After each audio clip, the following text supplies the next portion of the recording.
ہم خیر مقدم کرتے ہیں آپ سب کا، تمام انس اور جن کا، اس اپنے مدرسے مومن امت کے اندر، خصوصاً وہ جنات کی حکومتیں جو کاف سے آئی ہوئی اور عراق سے آئی ہوئی ہیں۔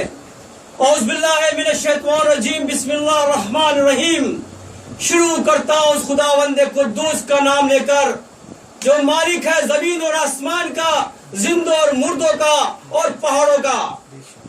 الم تری کیف فعل ربک باصحاب الفیل الم یجعل کیدہم فی تضلیل وارسل علیہم طیرا ابابیل ترمیہم بحجارۃ من سجیل فجعلہم کعصف معقول۔ جیسا کہ آپ جانتے ہیں، اس مدرسے میں گزشتہ 10 سالوں سے اور اسی دن ایک مجلس ہوتی ہے، لوگ جمع ہوتے ہیں اور ایک موضوع ہوتا ہے۔ جب تک موضوع نہ ہو بات کا مطلب بھی نہیں ہے۔ تو اس سال کا موضوع ہے دہشت گردی، آتنکواد، ٹیرر۔ یہ ہے کیا؟ یہ ارے جس مذہب کی بات کی جا رہی ہے اس پر تو سب سے زیادہ آتنکواد مچایا گیا ہے، اور کائنات کے اندر پہلی دہشت گرد اسلام پر ہوئی ہے۔ ہم نے ابھی آپ کے سامنے پڑھی سورہ فیل پڑھی۔ یہ سور اور یہ واقعہ تقریباً 570 عیسوی کا ہے۔ خدا فرماتا ہے، اے نبی آپ نے دیکھا نہیں کہ ہم نے ان کے کتنے داؤں کو بیکار کر دیے؟ وہ جھنڈ کے جھنڈ ابابیل اپنی چوچوں میں کنکریاں لے کر آتی تھی اور ان ہاتھیوں والوں مارا کرتی تھی، اور ان ہاتھیوں والوں کو ہم نے بھوسے کی طرح مسمار کر دیا۔ تو یہ اسلام پر پہلا آتنکواد تھا، پہلے دہشت گردی تھی۔ یہ جب ابراہا یمن سے آتا ہے اور خانہ کعبہ پر حملہ کرتا ہے، تقریباً 1 لاکھ کی فوج جس کے اندر تقریباً 400 ہاتھی تھے۔ فیل کا مطلب عربی میں ہاتھی سے ہوتا ہے۔ تو ابراہ آتا ہے اور کہتا ہے کہ ہم اس تمہارے خدا گھر کو تباہ و برباد کر دیں گے۔ جتنے بھی مکے کے لوگ تھے سب گھبرا گئے اور خدا گھر کو چھوڑ کر پہاڑی میں چھپ گئے۔ واحد ایک شخص بنی ہاشم کا، بنی قریش کا، جناب عبد المطلب جو متولی تھے واقع، وہ وہاں سے ہلے تک نہیں ہوئے۔ نہ تو وہ ہلے اور نہ ہی ان کے خاندان کے لوگ ہلے۔ کیا معاملہ ہے یہ؟ لوگوں میں ڈر و خوف ہے، دہشت ہے، لیکن آپ ہلے نہیں۔ ابراہ دیکھا کہ کیا معاملہ کیا ہے۔ اس نے اپنے لوگوں سے کہا، جاؤ مکے کے اندر جتنے بھی بھیڑ بکریاں اونٹ ہیں ان سب کو لے آؤ ہمارے پاس میں، ان کو قید کر لو۔ چنانچہ سب کے سب بکریاں، اونٹ، بیل سب ضبط کر لیے گئے۔ جب جناب عبد المطلب کو یہ معلوم ہوا کہ یہ وہ اونٹ ہیں جو حج کے دوران حاجیوں کام آتے ہیں اور قربانی کام آتے ہیں، تو آپ کو غصہ آ گیا۔ اپنے اونٹ پر بیٹھے اور نکلتے ملنے ابراہ سے۔ ہمت دیکھو دہشت سے لڑنے کی۔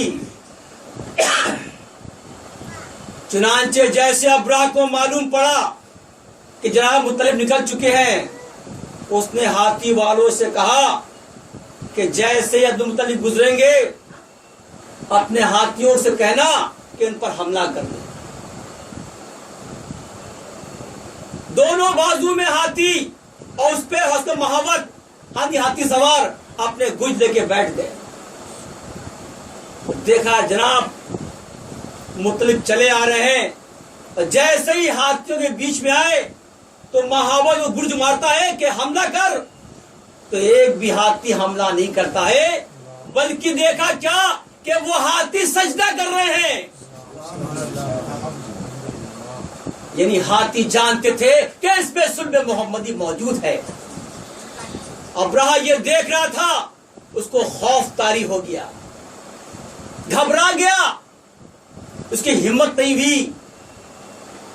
جہاں مطلب باتیں ہیں تو کہتے ہیں ابرہہ ہمارے خدا کی اٹھ ہم کو واپس کر دے. آپ آواز دیکھیے, آتنکوادیوں کے بیچ میں ایک شخص اللہ والا کہتا ہے میرے اونٹ واپس کر دے, میرے خدا کی اونٹ واپس کر دے. یہ چپ چاپ کہتا ہے ہاں ہاں ان کے اونٹ واپس کر دو. گھبرا گیا, خدا نے خوف طاری کر دیا ان کے اندر. جب اونٹ مل گئے تو آپ پلٹے تو کہتا ابرہہ اے مطلب کیا اور کوئی بات ہم سے نہیں کرو گے؟ تو آپ کیا فرماتے ہیں, میرا کام تھا خدا کے اونٹوں کو لانا, میں لے لیا ہوں, اب مجھ سے کوئی سروکار نہیں ہے. پھر کہتا ابرہہ تم اگر ہمارے اس کلی سرز کی دیت ادا کر دو تو ہم تم کو معاف کر دیں گے اور تم پر حملہ نہیں کریں گے. جناب فرماتے یہ ہے کہ ایک شخصیت کی شکایت, اس کی غلطی پورے مکے والوں کو نہیں مل سکتی ہے. اور رہی بات خدا گھر کی, وہ اس کا گھر ہے, وہ بچا لے گا. آپ خانہ کعبہ کے پاس جاتے ہیں, زنجیر کو کھینچ کے کہتے ہیں اے خدا میں کمزور ہوں, ناتواں ہوں, یہ تیرا گھر ہے اور تو اس کی حفاظت فرما دے. اور نکل جاتے ہیں پہاڑیوں پر. پتا نہیں خدا کو کیا منظور تھا. جب تک عبد المطلب رہے وہاں کچھ بھی نہیں ہوا. جیسے آپ چلے گئے ابرہہ آگے بڑھتا ہے دہشت گرد, اور ہاتھیوں سے کہتا آگے بڑھو, ہاتھی آگے نہیں بڑھتے ہیں. خدا گھر جو ٹھہرا, بڑی کوشش کرتے ہیں, ہاتھی بیٹھ جاتے ہیں. اتنے میں اللہ حکم ہوا اے ابابیل اپنی چونچ میں کنکر لو اور ان پر مار دو. چنانچہ ابابیل کے جھنڈ نمودار ہوتے ہیں. وہ چھوٹی چھوٹی کنکریاں اپنے چونچے بھر کے اڑ پرواز کرتی ہیں, اور جب اوپر سے پھینکتی ہیں تو اس کے سوار کے ساتھ ہاتھی ایسے ہو جاتے ہیں جیسے بھوسا ہو چکا ہے گا. یعنی وہ کنکریاں نہیں تھیں بلکہ اس دنیا کا ایٹم بم تھا. تو یہ جو آپ بات کرتے ہو آتنکواد کی, ارے اسلام تو اس کو سب سے پہلے جھیل رہا ہے. کیا آج کل آتنکواد نہیں ہے؟ آج لوگ پریشان نہیں ہیں؟ کیا آج ابرہہ نہیں ہے؟ آج بھی ایک ابرہہ پیدا ہو گیا ہے, اور وہ ابرہہ لوگوں گھر سے پیسے اٹھوا رہا ہے, گہنے نکلوا رہا ہے. یہ کیا ابرہہ سے کم ہے؟ یہ لوگوں کی, عورتوں کی نہ جانے جمع پونجی کو وہ اپنے قبضے میں کر رہا ہے. کیا یہ کسی ابرہہ سے کم ہے؟ کیا یہ دہشت گردی نہیں ہے؟ ارے ہمارا ملک امن اور چین والا ہے, ہم برسوں سے ایک ساتھ رہ رہے ہیں. اسلام کا ماننے والا اور اسلام کا چاہنے والا کبھی دہشت گرد ہو نہیں سکتا. دہشت گردی تم کر رہے ہو اور سب کے ساتھ کر رہے ہو, اور یہی میسج ہے اے ابابیلو آج پھر تمہارا وقت ہے. صبر سے کام کرنا, تم چھوٹی سہی لیکن تم اس ابرہہ کو ختم فرما دو گے. تمہیں اس کے جال میں پھنسنے کو ضرورت نہیں ہے. ارے دین اسلام کا ماننے والا پرہیزگار ہوتا ہے, مومن ہوتا ہے, وہ کیا ڈرے گا اس ابرہہ سے. بدقسمتی ہے کہ ہمارے اس ملک میں ایسے بادشاہ کو مسلط کر دیا گیا ہے جس کی مثال ابرہہ سے کم نہیں ہے. کبھی وہ انسانوں کو کٹواتا ہے تو کبھی ان کی عورتوں سے قریشی کرتا ہے, زناکاری کرواتا ہے. کیا یہ دہشت گردی نہیں ہے؟ کیا اس میں کوئی شک ہے؟ اسلام کا ماننے والا ہمیشہ خون دیتا ہے, قربانی دیتا ہے, کسی کی جان نہیں دیتا. تو آج میرا کہنے کا مقصد یہی ہے کہ دہشت گردی اسلام کے ماننے والوں پر ہو رہی ہے. اسلام نے کبھی دہشت گردی کا نام نہیں لیا ہے. اور اگر جو آپ دیکھتے ہو کہ یمن یا سیریا کے اندر جو حرکتیں ہو رہی ہیں وہ کوئی جہاد نہیں ہو رہا ہے، بلکہ وہ ایسی ابراہ ہے جن کا نام جو ہے ابو بکر ہے اور کچھ بھی نہیں ہے. عقائد وہی ہے ابراہ جیسے، بلکہ اسلام کو بدنام کرنے کی سازش ہے جس کا ہم کبھی بھی حامی یہ حمایت نہیں کرتے ہیں. ارے ہم تو خوش شروع سے چلے آ رہے ہیں. ہمارے نہ جانے کتنے نوجوان کتنی پیڑھیاں اس کے شکار ہو چکے ہیں. ارے ہم جہاں رہتے ہیں وہاں امن اور چین آتا ہے، محبت آتی ہے، سکون آتا ہے. ہمارا پیغام بھی یہ ہے، محبت کا ہے. ابھی وہ لڑکی قرآن پاک کے ایک سور پڑھ رہی تھی، سورہ انفال پڑھ رہی تھی، آیت نمبر 30 سے پڑھ رہی تھی. دیکھا میں نے وہ، اس کو دیکھو ایک اور دہشت گردی دکھائی جا رہی ہے. ہم تمہیں کیا کیا بتائیں گے دہشت گردی کے بارے میں. ارے ہم مظلوم ہیں، ہم ظالم نہیں ہیں. ہم مظلوم ہیں، ہم ظالم نہیں ہیں. ہم نے صبر اختیار کر لیا ہے. ہم کمزور نہیں ہیں، ہمیں کمزور نہ سمجھنا. اگر ہم اٹھ گئے تو تمہاری خیر بھی نہیں ہے. بے شک سبحان اللہ. کہ جب نبی کریم پر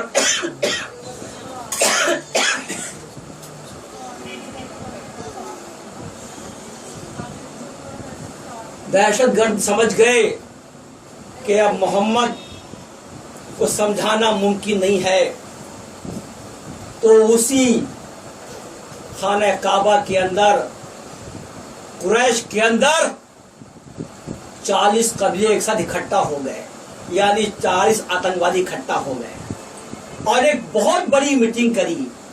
میٹنگ یہ کری کہ کیا کیا جائے اس محمد ابن عبداللہ کا.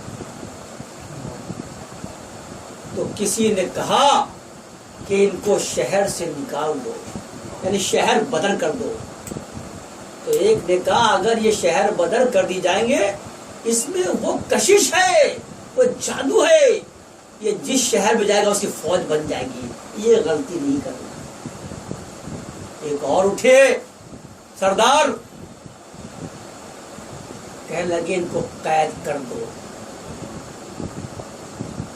کنے بھی غلطی مت کرنا، اگر تم نے ان کو قید میں لے لیا تو تمام مکے والے ایک ہو کر قید خانے کو توڑ کر تم پر حملہ کر دیں گے. پریشان ہو گئے کہ نہ اس سے چھٹکارا ہے نہ اس سے چھٹکارا ہے. ایک نے کہا ان کو لالچ دو بے شمار دولت کی اور ان سے کہو ہم تم کو اپنا سردار مانیں گے اور اپنے قبیلے کی سب سے خوبصورت کی شادی کر دیں گے. تو کہا یہ بھی ممکن نہیں ہے، یہ بھی ممکن نہیں ہے. کہنے کیا کیا جائے پھر یہ؟ تو ابو جہل اٹھا، سب سے بڑا سب دشمن. کہنا اس کا حل یہی ہے کہ محمد ابن عبداللہ قتل کر دیا جائے. تو اس پہ سب خوش ہو گئے، کہنے ہاں سب سے اچھی بات ہے. پھر ایک اور اٹھا قبیلہ، بنے اگر قتل ہوتا ہے تو اس کا مطلب ہے پورے مکے والے ہمارے دشمن ہو جائیں گے.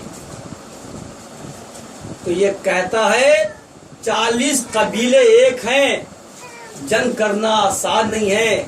خودآگاہی کیا کہ ہم محمد ابن عبداللہ کا دین ادا کر دیں گے، یعنی کہ خون بہا دے دیں گے، اور جو رقم طے ہوگی وہ 40 قبیلے برابر سے طے کر لیں گے.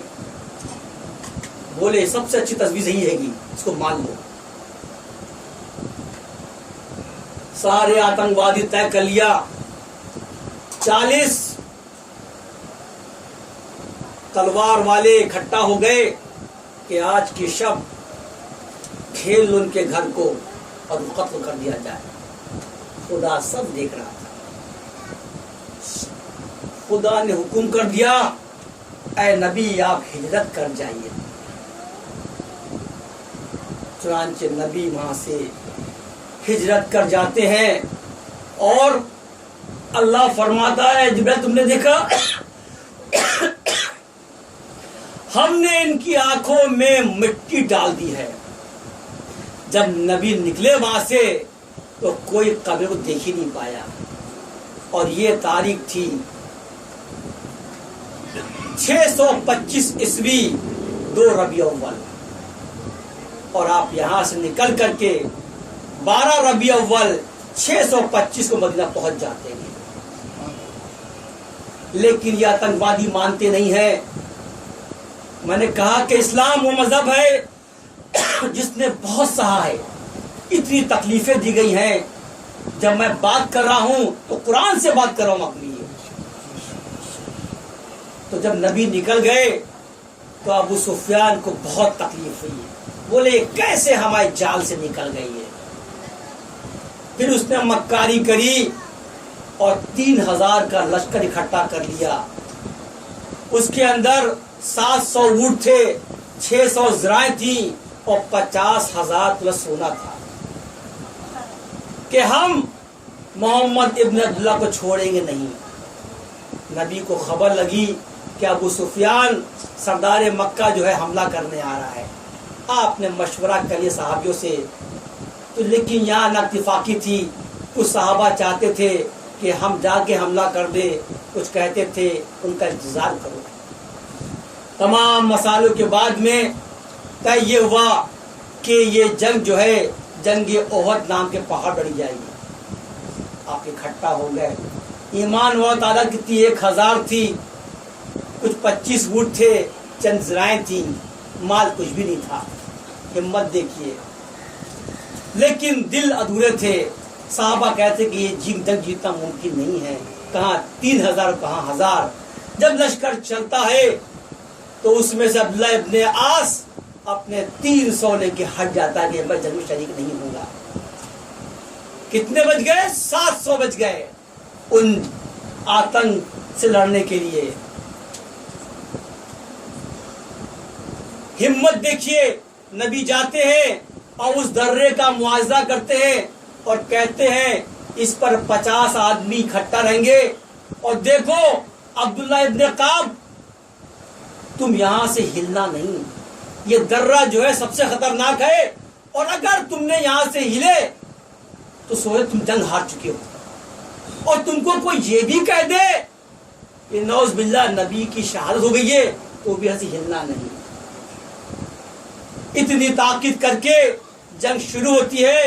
نبی کریم چچا اپنے جو حمزہ کو بولتے جاؤ جنگ کرو، آپ آگے بڑھتے ہیں اور کیا شاندار جنگ کرتے ہیں۔ ان کا یہ حال تھا کہ ان کی چیخیں نکل رہی تھی، جو ڈھول لے کر آئے تھے، جو تاشے لے کے آئے تھے، سب شمشان بن چکے تھے۔ ادھر سے علی، ادھر سے ابو عمر نکلتے ہیں گے اور ایک ساتھ حملہ کرتے ہیں گے۔ کچھ ہی گھنٹوں کے اندر یہ سب چھوڑ کے یہاں سے بھاگتے ہیں۔ خوف طاری ہوتا ہے، یہ خدا کا خوف تھا۔ یہ سب بھاگ گئے، تمام سونا چاندی سب چھوڑ گئی ہے۔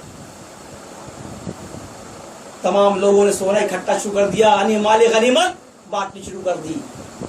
تو وہی درہ جس پہ نبی نے فرمایا تھا کہ عبداللہ ابن قعب اگر کوئی کہہ دے کہ تمہارے نبی شہید ہو گئے تو بھی درے سے ہٹنا نہیں۔ لیکن آپ کے علاوہ تمام اور صحابوں نے اے عبداللہ ابن قعب دیکھو جنگ فتح ہو چکی ہے، لوگ مال لوٹ رہے ہیں، یہ ہماری فتح کی نشانی ہے۔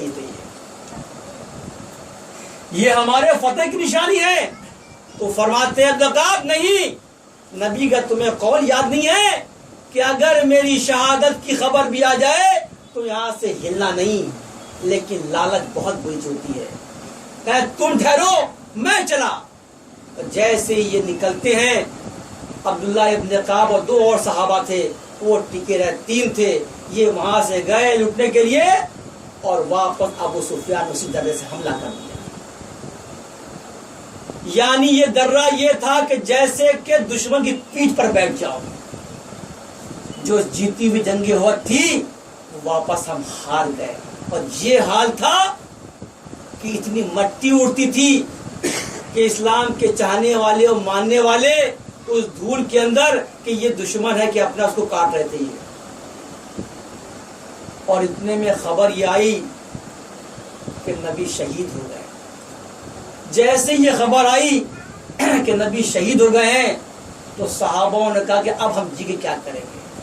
جب میرا نبی نہیں رہا تو ہم کس کام کے؟ جوش میں نکلتے وہی 25 صحابہ، جناب حمزہ، جناب ابو بکر، عمر، عثمان، اور ایک شاندار جنرل دیں گے، پھر وہی خالد کو آپ جیت لیا کرتے ہیں. جنگ چل رہی ہے. جناب حمزہ جن کو خدا بند قدوس نے ایک آسمانی پری کے ذریعے ایک گھوڑا دیا تھا، اس سے آپ جنگ کرتے. اور ہندا جو ابو سفیان کی بیوی تھی وہ جانتی تھی کہ جب تک اس گھوڑے پر بیٹھے ہیں ان کو مارنا آسان نہیں ہے. اور اس نے قسم کھائی تھی ہندا نے کہ میں اس جنگ کے اندر حمزہ کا کلیجہ کھاؤں گی. میں اس نے اپنے غلام کو لالچ دی تھی ولید کو کہ اب تم میرا غلام تو ہے، اگر تم نے حمزہ کو مار دیا تو تجھ کو ہم غلامی سے آزاد کر دیں گے اور تجھ کو سب سے خوبصورت لڑکی شادی کرا دیں گے. تو اس نے کرا کیا؟ اس نے پہلے اس گھوڑے کی ٹانگیں کٹوا دی. جیسے ٹانگیں کٹ جاتی ہیں تو آپ نیچے آ جاتے ہیں اور پھر جنگ کرتے ہیں. ویسے ہی آسمان دیکھا سورج ڈوب رہا ہے، یعنی جنگ ختم ہو گئی ہے. اس زمانے کے اندر جنگ کا طریقہ یہ تھا کہ سورج نکلا جنگ شروع، سورج ڈوبا جنگ ختم ہو گئی ہے. ذرا حمزہ بالکل آرام میں تھے، جنگ ختم ہو چکی تھی. تو اس نے دیکھا ہندا نے کہ اس سے اچھا موقع تو ہو سکتا ہی نہیں ہے. ولید کو کہا کہ مار دے بھالا، یہ جاتا ہے پیچھے سے اور بھالے کو گھسیٹا کی پیٹھ سے جو کلیجے کو پھاڑتے ہوئے نکل جاتا ہے. نبی خاندان کا سب سے خوبصورت اور طاقتور سردار بجھ گیا. جب ہندا دیکھیے بڑی خوش ہو گئی ہے تو کہتی کیا ہے؟ اے ولید ان کا نکال کلیجہ، میں کلیجہ کھاؤں گا. سب سے خطرناک شاداب دیتی ہے. ولید بڑھتا ہے، جناب حمزہ کلیجہ چیر کے نکال کے اور پھینکتا ہے ہندا کی طرف میں. اللہ سب دیکھ رہا تھا. جیسے ہندا کے ہاتھ کلیجہ آتا ہے وہ میں کھا جاؤں تو خدا کا جو پتھر بنا دیا. خدا اپنے نبی کا امتحان اتنا سخت نہیں تھا. یہ اس کے باوجود کیا کیا ان دہشت گردوں نے ان تمام لوگوں کے جس پڑے تھے ان کی گردنوں کو کاٹا اور اس ہندا نے اس کا ہار پہنا کے گھومتی وہاں پر. یہ تو ہم تو مظلوم ہیں بھائی، ہم نے کیا کیا؟ ارے ظالم تو تم لوگ ہو. اسلام کا ماننے والا کبھی ظلم نہیں کر سکتا. میں یہی تو بات آپ سے کہہ رہا ہوں. یہ اگر کوئی اسلام کے نام پر بولے جہاد کر رہا ہے تو وہ جھوٹا ہے، کیونکہ اسلام کے اندر جنگیں فتح کی گئی ہیں تو اپنی جان دے دی گئی ہے. جان دی ہے، قربانی دی ہے اور ہم فتح ہو گئے. تو یہ مت کہنا کہ لوگ کہہ دے کہ اسلام کے اندر جو جہاد ہے وہ آتنکواد کا نام ہے. یہ آتنکواد کا نام نہیں ہے. ارے ہم خود مسلم ہیں. ارے میں تو یہ بھی کہتا ہوں کہ ظالم کی تلوار مظلوم کی گردن کی حد تک ہوتی ہے، لیکن مظلوم کی حدیں قیامت تک ہوتی ہے. ظالم تلوار خط اس کا نام و نشان نہیں ملتا، اور مظلوم آج تک دلوں میں زندہ ہے کہ نہیں ہے. آج 1400 سال ہو چکے ہیں، آج بھی مظلوموں کو ہم یاد کرتے ہیں. پہلا شخص وہ آدم کا بیٹا جو خونی تھا اور آخری یزید تھا، اور آج تک یزید پیدا ہو رہے ہیں. وہ وقت یاد کرو عیسیٰ کا جب خدا نعمتیں بھیجتا تھا، رحمتیں بھیجتا خوان کے ذریعے، اور لوگوں نے کہا کہ ہم نہیں کھائیں گے، یعنی نعمتوں کو واپس کر دیا. تو اس کے بعد اس کائنات پہ دوسرا خوان نہیں اترا. لیکن خدا فرماتا ہے کہ میں نے اپنے مظلوموں کے لیے اور اپنے شہیدوں کے لیے آج تک ان کی غذائیں ہم کو دے رہے ہیں. یعنی شہید آج تک زندہ ہے کہ نہیں ہے؟ ان کا صبر زندہ ہے. جس نے صبر کر لیا یقین جانا کامیاب ہو گیا. تو یہ جو آتنکواد ہے، دہشت گرد ہے، وہ ہمارے مذہب کا کام نہیں ہے، ہمارا ایک مطلب بھی نہیں ہے. اب دیکھیے کہ آتنکواد کو کیسے ختم کرنا چاہیے، یہ نبی سکھایا مجھے. یہ واقعہ ہے 20 صفر کا، یعنی آج کی بات ہو رہی ہے 20 صفر اور 628 عیسوی کے اندر، یہ کہ جب نبی نے دیکھا کہ تمام آتنکوادی گروپ جو ہے وہ خیبر میں اکٹھا ہو چکے ہیں. کہاں اکٹھا ہے؟ خیبر. مدینے کے اندر 2 حصے تھے، ایک تھا یثرب اور ایک تھا خیبر. یثرب ایک بھائی کا نام تھا، خیبر ایک بھائی کا نام تھا. بٹوارا ہو گیا تو یثرب بن گیا مدینہ، اور خیبر جو خیبر تھا بن گیا یہ.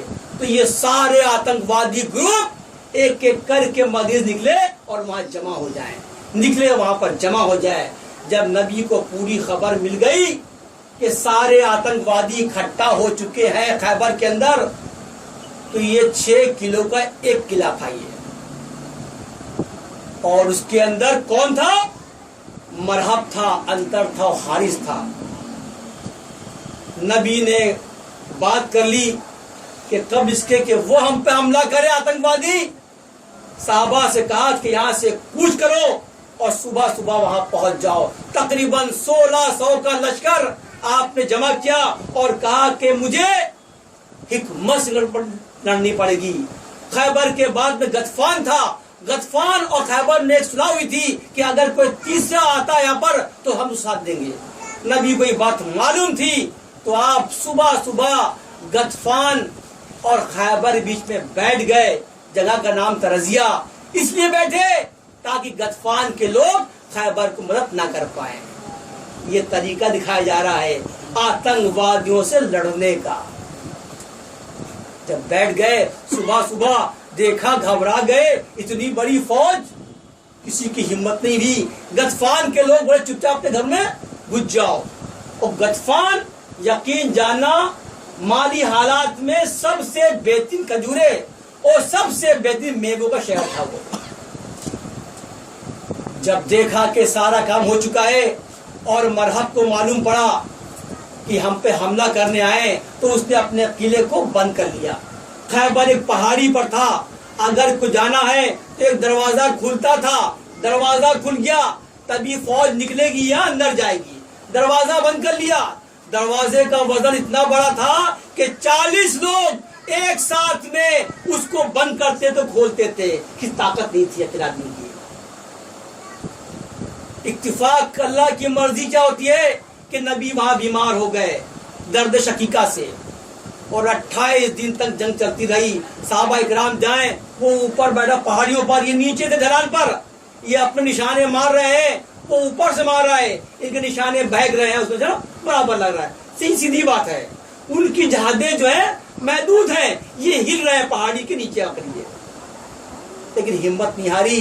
28 دن تک یہ ہو گیا کہ لگتا ہے کہ اسلامی فوج کے اندر جو ہے کمزوری آ گئی ہے، کیونکہ آج تک کوئی جنگ ایسی نہیں تھی کہ وہ 28 دن چلی ہو. جنگ خندق تھی تو بولے اب یہ کمزور ہو چکیں گے. جب نبی کو ہوش آیا تو آپ نے پوچھا اس دن کہ کیا ماجرا ہے، جنگ فتح ہوئی کہ نہیں ہوئی؟ تو صحابہ نے کہا اللہ کے نبی جنگ فتح نہیں ہوئی ہے. تو آپ نے ہاں. تو پھر نبی فرماتے ہیں کہ اب ہم قرار کو بھیجیں گے، فرار کو نہیں بھیجیں گے. صحابہ سمجھے کہ لگتا ہے کسی ایسے کو بھیجنے والے ہیں جو جنگ فتح کر کے آئے گا. سب آسمان میں بیٹھ گئے کہ مجھے بھیج دے، مجھے بھیج دے. نبی فرماتے کہ علی کہاں ہیں؟ تو فرمایا علی تو مدینے میں، ان کی آنکھوں تکلیف ہو گئی ہے، کہ ابھی جاؤ اسی رات میں اور صبح تک ہمارے پاس پہنچ جائیں. صحابہ اکرام جاتے ہیں اور نبی کو علی کو وہاں سے لے کر آتے ہیں. علی نبی سے ملتے ہیں، اپنی آنکھ دکھاتے ہیں. نبی نے دیکھا کہ آنکھوں میں بہت تکلیف ہو رہی ہے، اپنا لعاب دہن نکالا، ان کی آنکھوں میں لگا دیا، اب اچھے ہو گئے. طاقت آ گئی.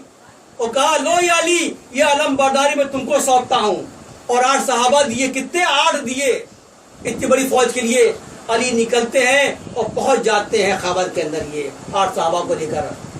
مرحب اور انتر کہتے ہیں کہ یہ ہم سے جنگ کرے گا, اس کی حیثیت بھی دیکھو اس کی. یہ بولے اس کے لیے تو ہمارا چھوٹا بھائی حارث کافی ہے, حارث کافی ہے, ہمیں ضرورت نہیں پڑے گی. مرحب کہتا حارث جاؤ جنگ کرو علی سے. نکلتا ہے حارث, آتا ہے تو یہ آتے ہی واقعی تلوار چلاتا ہے اور 2 صحابہ کو شہید کر دیتا ہے. علی نے دیکھا ارے, پھر علی نے بالکل بجلی کے مانند ایک ایسا حملہ کیا کہ حارث 2 ٹکڑے کر دیے. مرحب نے دیکھا میرا بھائی مارا گیا, یہ چلاتا ہے اور یہ سمجھ گیا تھا کہ علی سے لڑنا آسان کام بھی نہیں ہے. مرحب نے اپنے اسی قلعے کے اندر 1 زرہ نہیں 2 زرہ پہن لی, ٹوپی پہنی پتھر کی تاکہ اس پہ وار جو ہے تلوار کا خالی جائے. گھوڑے پر بیٹھتا ہے, وہ آتا ہے سامنے علی کے. جب سامنے کھڑے ہوئے تو علی کا قد پست اور یہ دیو جیسے پا کر کھڑا تھا. یہ مسکراتا ہے کہ اگر اپنی جان چاہتے ہو خیریت تو لوٹ جائے یہاں سے, میرا نام مرحب ہے. اب علی کی باری تھی. علی فرماتے ہیں میری ماں نے میرا نام علی ابن ابو طالب رکھا ہے اور مجھے حیدر بھی رکھا ہے. جیسے حیدر کا نام سنا مرحب کے ہوش اڑ گئے. اس کو یاد آ گیا کہ اس کی ماں نے کہا تھا اگر بیٹا تیری موت ہوگی تو حیدر نام کے شخص سے ہوگی. اس کو خوف آ گیا. اس نے اپنے 2 وار کیا علی پر, تو آپ کے وار خالی چلے گئے. اس کے بعد میں جیسے علی کو موقع ملا اس دیو پیکار آدمی کے سامنے علی کی تلوار چلتی ہے, آپ نے ہوا میں کی, سر پہ جو مارتی ہے تلوار تو وہ لوہے کی جو ٹوپی تھی وہ کٹتی ہے اور وہ سر کو پھاڑتے ہوئے اور اس کے دونوں حصوں برابر کر دیتی ہے. گھوڑا جو آیا بیچ میں وہ گھوڑا بھی کٹ گیا. اب خدا دیکھ رہا تھا کہ اگر یہ تلوار کا زر اگر زمین پر لگ جائے گا تو زمین بھی کٹ جائے گی. خدا نے جبرائیل امین سے کہا اے جبرائیل آگے بڑھ جاؤ. آپ آگے بڑھتے ہیں اور اپنے پر پھاڑ دیتے گے. آپ کا تر بھی شہید ہو گیا. اس کا نام تھا وار الہی تھا. یہ جب یہ حال دیکھا کہ اس دیو پیکار کو اس نے ختم کر دیا ہے تو یہ گھبرا گیا. چنانچہ پورے خیبر کے لوگ ایک ساتھ حملہ کرتے ہیں. اتنے میں ہوتا کیا ہے کہ جو علی کی ڈھال تھی وہ چھوٹ گئی. تو وہاں کوئی پڑا تھا کیا نام ہے پٹ, آپ اس کو اٹھاتے ہیں جس کا وزن بھی تمام کلو میں تھا. گھبرائے نہیں ہیں آپ اور جنگ کرتے ہیں. اتنے میں دیکھا کہ ان کی جو ہے یہ بھاگ رہے ہیں کہ قلعہ بند کر لو, قلعہ بند کر لو, اور قلعہ اٹھ رہا ہے. ایک ہاتھ میں پٹ ہوا میں چلاتے ہیں اور اس پٹ کو پکڑ لیتے ہیں. یہ کیا ہو رہا ہے؟ نبی فرماتے ہیں ارے علی کے پیر زمین پر ہے نہیں ہے اور اگر یہ ہاتھ چھوٹے گا تو سیدھے کھاڑی میں جائے گا. یہ ہے علی. اور آپ اس کو پورے جو 40 آدمی طاقت آپ اس کو کھینچ لیتے ہیں اور قلعے کو کھول دیتے ہیں. اندر گھسنے کے بعد میں انتر کو مارتے ہیں اور ایک کے ٹکڑے کر ڈال دیں گے. اس طرح دکھایا گیا کہ آتنکوادیوں سے کیسے نپٹنا چاہیے. جب بات ہوتی ہے طاقت تھی تو وہ بھی ہے, لیکن ایک واقعہ ایسا بھی ہوا کہ اسی اسلام کے چاہنے والوں نے, اسی اسلام کے ماننے والوں نے جہاں پر آتنکوادیوں کو دکھا دیا ان کی اوقات, یہاں پر ایک اور آتنکوادی اکٹھا ہو جاتا ہے اور وہ یزید تھا. اس یزید نے تمام قبیلوں کو اکٹھا کر لیا, دہشت گرد بن گیا اور اسلام کے خلاف اٹھا دی کہ نبی کا چاہنے والا, نبی کا ماننے والا, نبی کے خاندان چلنے والا ایک بھی بچنا نہیں چاہیے. یہ سب آپ جانتے ہیں. 1400 سال واقعات ہو چکے ہیں, لیکن آج ہم کس کو یاد کر رہے ہیں؟ ہم مظلوم کو یاد کر رہے ہیں، ہم ظالم کو یاد نہیں کر رہے ہیں۔ مظلوم کی قربانی کبھی خالی نہیں جاتی ہے۔ مظلوم وہ ہے، خدا کہتا ہے کہ میں نے ان کا رزق اپنے پاس رکھا ہے۔ اور جو واقعہ کربلا ہوا وہ یقین جانا ایک دہشت گردی کا نمونہ تھا، لیکن وہاں پر بھی آپ نے دکھا دیا کہ اسلام کے اندر اب اس کو اگر فتح کرنی ہے، اسلام کو بچانا ہے، تو یہاں پر قربانی دینی پڑی۔ اور علی کے خاندان، نبی کے خاندان نے صبر کر لیا اور تیار ہو گئے، چاہے وہ 6 مہینے کا علی اصغر تھے یا 35 سال کا عباس تھے یا خان حسین تھے، طے کر لیا کہ ایک ایک بچے قربانی دے دیں گے، لیکن اسلام پر آج نہیں آئے گی۔ آج تک ہم ان کو یاد کرتے ہیں، ہم بھول گئے کہ دادا چوتھی پیڑھی کے نام کو یاد نہیں ہے، 8ویں کا یہ بہت بڑی بات ہے، لیکن ہمارے آنے والی پیڑھیاں حسین اور حسین خاندان کو یاد کرتی ہیں۔ تو جو قربانی دیتے ہیں خدا ان کو بلند مرتبہ دیتا ہے اور وہ کامیاب رہتے ہیں۔ آج ہم نے اپنی بات رکھی ہے کہ ہم جس مذہب میں ہیں اس میں دہشت گردی کوئی جگہ ہے ہی نہیں ہے۔ ہم اپنے مذہب کے لیے، اپنے خاندان کے لیے، اپنے دین کے لیے اپنی جان تک قربان کر سکتے ہیں، لیکن کی جان لینے والے نہیں ہیں۔ ہم سب اسی خاندان کے ہیں اور آپ بھی اسی کے ماننے والے ہیں۔ اور میں آپ سے وعدہ کرتا ہوں، جو ابھی حالات پیدا ہو گئے ہیں، آج دہشت گردی ہمارے ملک میں ہے، ہمارا بادشاہ ابراہ بن چکا ہے، ہمیں ڈرنا نہیں ہے، ہمیں صبر سے کام لینا ہے، صبر و تحمل سے کام لینا ہے۔ انشاءاللہ جس طرح حسین کامیاب ہوئے تھے ہم ویسے کامیاب ہو جائیں گے۔ تمہیں گھبرانے کی ضرورت نہیں ہے، یہ ملک ہمارا ہے اور ہم سب کا ہے۔ اگر تم نے صبر کیا تو ہم ان کو کچھ لیں گے انشاءاللہ تعالی، اور اللہ ہمیں مدد کرے گا ان چھوٹی عواملوں سے۔ ارے ہمارے بچے بھی کام آئیں گے، لیکن ہم یہ چاہتے ہیں کہ ہمارے مذہب پر جو آتنکواد کا جو لگا دھپا وہ نکلنا چاہیے۔ کوئی جہاد نہیں ہے یہ جہاد اگر کسی کو دیا گیا ہے کہ اعلان کرنا ہے، اس بات کو سمجھ لو، تو وقت کا ولی کہتا ہے تب جہاد اٹھائے گا، اور ولی نے ابھی جہاد کا حکم نہیں کیا ہے۔ حالات ابھی معقول ہیں، ابھی اس کی ضرورت نہیں ہے۔ ہمارے اندر وہ خون ہے، ہمارا مادہ ہے، ہم اس کے ذریعے ان ابراہوں کو مار سکتے ہیں۔ لیکن فی الحال وقت یہ ہے کہ تم کو حسین کو یاد کرنا ہوگا، ان پر چلنا ہوگا، نبی کو یاد کرنا ہوگا، ان پر چلنا ہوگا، اور خدا سے دعا کرنی ہوگی کہ اے خدا ہم سب کو بچا، ہمارے مذہب کو بچا، ہمارے دین کو بچا، ہمارے اسلام کو بچا۔ اللہم صلی اللہ وسلم مولانا سیدنا محمد